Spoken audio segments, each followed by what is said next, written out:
They thought he was a man of God, a quiet, humble church volunteer who swept the floors, stacked the hymn books, and never missed a Sunday.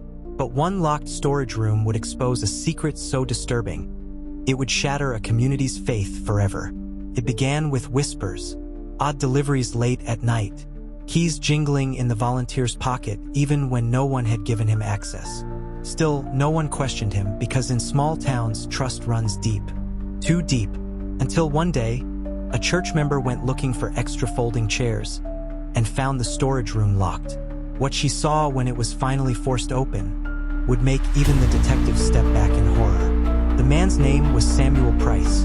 For nearly a decade, he was the model volunteer, always first to arrive, last to leave. He kept the church spotless, the candles lit, the choir books in order. He blended into the background so seamlessly that few ever asked about his personal life. But his past wasn't spotless. In fact, it was littered with red flags, jobs abandoned, unexplained disappearances, and a string of small towns where he'd always seemed to arrive right after something strange happened. No one noticed the pattern. Not until it was too late. Inside the storage room, officers found more than just chairs. There were locked boxes, stacks of videotapes, folders with names, and photographs of people from the very congregation, taken without their knowledge. The most chilling detail? Every folder was labeled with dates. Some were from years ago, others from just last week. Contradictions filled the air. Church leaders swore Samuel was harmless. Neighbors claimed he was polite, but the evidence suggested he had been documenting and maybe stalking people in plain sight.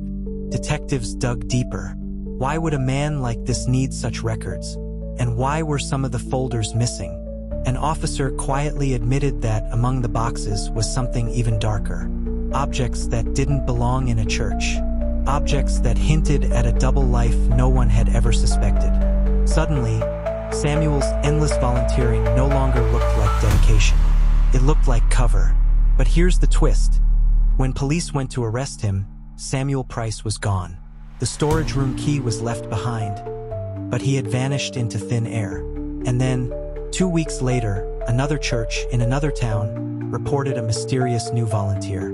The question still lingers. How many congregations did he hide among before someone finally caught him?